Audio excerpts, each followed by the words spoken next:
Fuck yeah. So, rugby league season is finally here.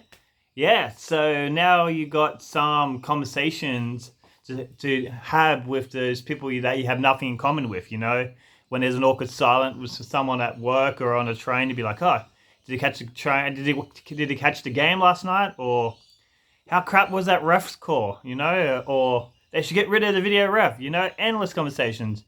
And if you want something to watch on TV, now you can watch one of the 20,000 rugby league dedicated shows, mainly on Foxtel. But yeah, so that's good. Hi, I'm Kieran Don, and welcome to the Kieran Don channel on YouTube.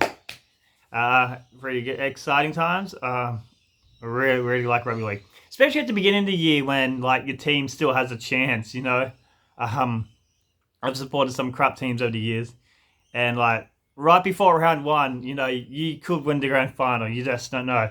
And as the season goes on and on, you're just watching your team get smashed every week, and you start drinking a lot more while watching the games. But anyway, yeah, that's not what I'm talking about today. Well, kind of is, but I'm talking about other things. So Cameron Smith finally retired. So the longest retirement in the history of rugby league. I mean, he had the longest career in rugby league, so I guess it's only fair that he had the longest retirement announcement in rugby league, But we all, well, not all. I have a conspiracy or not a conspiracy. I have a theory, Conspiracy makes me sound like I'm in a basement coming up with conspiracy about Cameron Smith created COVID. Which, maybe he did. But I have a theory that he will play again this season, maybe the back end of the season. Right now, he's in Queensland. He's living in Queensland. He's from Queensland. So he left Melbourne, and now he's in Queensland, like I just said. So, and there's two teams. Well, there's three teams in Queensland, but I don't think he's going to go to North Queensland Cowboys. They're pretty far away from where he is.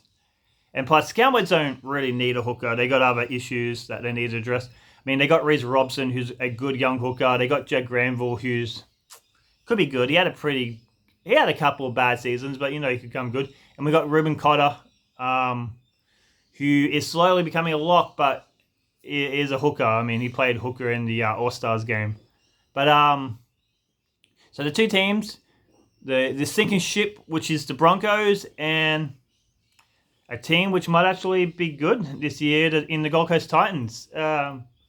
So you probably just sit back and watch and see whatever team goes good. Because, after a decade of being in good winning teams in Melbourne, I don't think he wants to be in a crappy team for the last couple of years of his career, if not last year.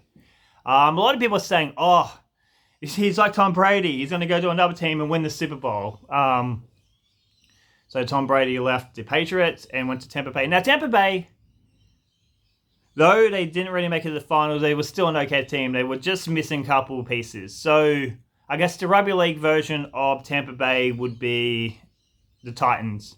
And Tom Brady also brought his mate Gronk out of retirement. So for Cameron Smith to be like Tom Brady, he would have to bring one of his friends out of retirement. So Kronk rhymes with Gronk, but they're not really friends. They were, but then had a falling out. We all seen the footage of where Cooper Cronk was, he left the club to go to Sydney because that's where his fiance or wife was, which is fair enough, family comes first.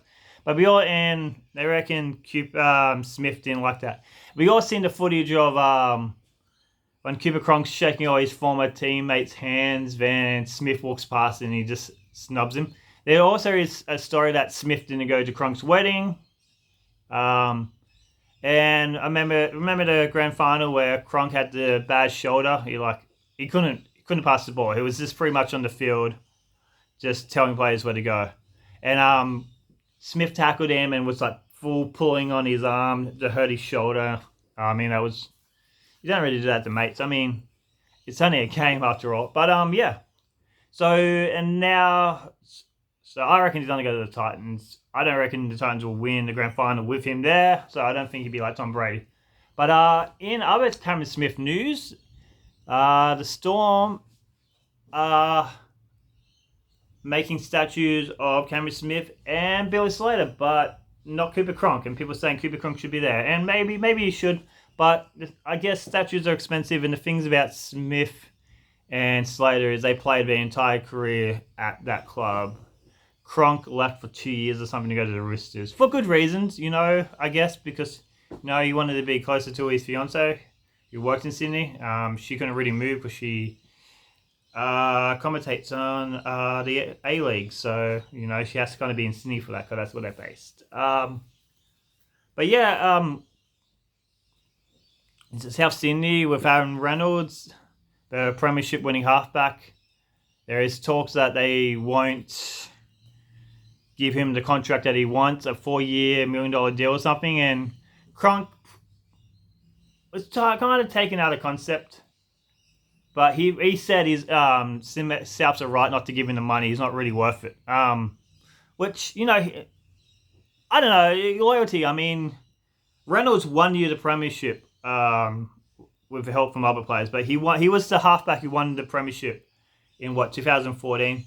And he got him to 3 prelims, the game before the grand final, in a row. They lost those, but you can't just blame Reynolds for that. There's other 16 players, and people are like, "Oh, it's easy for you to talk about Cronk because you went from Melbourne with the 2 best players, Slater and Smith, with you.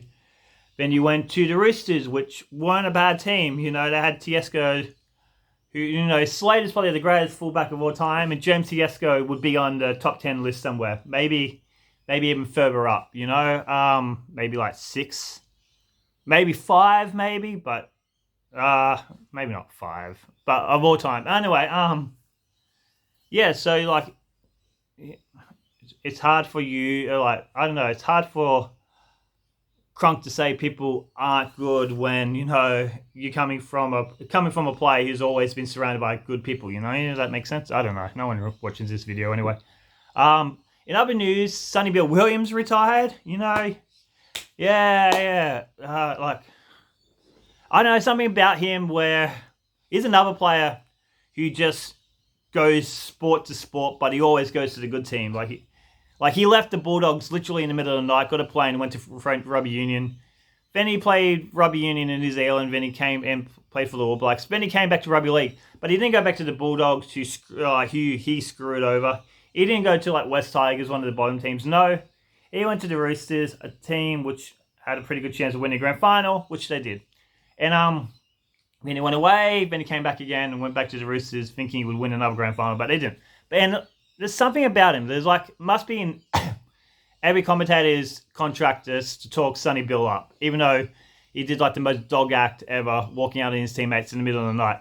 They just talk about him. Oh, he's great form. They keep talking about how long he's on the field for, but that doesn't mean anything. I could be on a rugby league field during a game for 80 minutes. I'm going to do jack shit, but I'll be on the field for 80 minutes, be like, oh, Kieran Norton, 80-minute player. That's the type of player every team needs. You need an 80-minute player that does something. That's what every team needs. Yeah, so he's gone. There was talks of the Bulldogs taking him back, which I think they didn't because, he screwed him over. And plus the Bulldogs, they don't need him. They've recruited pretty well for the next 2 years. Their new coach, Trent Barrett, seems to have done a pretty good job. But back on the topic of the Roosters, They kicked their halfback out from Kyle Flanagan, who's gone to the Dogs, so that's a nice segue. But he was there for 1 season. He played pretty good. He would have been leading point scorer, but for some reason he was dropped during this season. Even though they were winning, they still dropped their halfback for some reason. And they got rid of him. And the only crime I think Kyle Flanagan did was, 2 things. Not win the grand final and not pick Cooper Cronk, If Kyle Flanagan wore a paper cutout of Cooper Cronk's face for the whole season, there's a good chance that they would have kept him because it's that guy's not Cooper Cronk, but he looks like him. But so now they don't really have a halfback. They got Lachlan Lamb, who's been in and out of first grade last year. Hasn't lit the world on fire, but he might.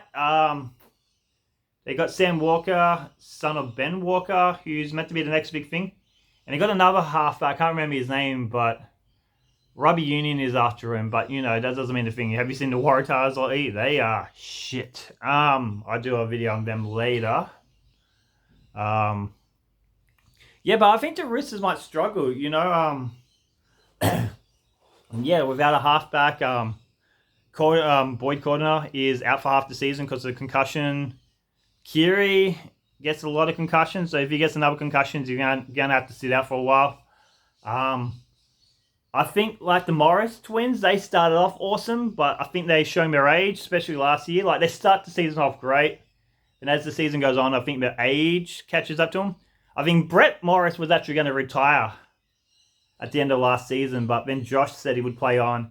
And I don't think Brett wants Josh to beat his try scoring record, so Brett's like, yeah, I'll play him for another season. But yeah, not meaning to criticize because they were good players and possibly still are, and they've got to be the greatest twins in the history of rugby league. I think they might have played one season too long. I know it sounds bad, but that's just what I think. Yeah, that's all I have to say. I'll do another video about Penrith Panthers and other teams in the coming days. Thanks for watching. Kieran Dalton, out.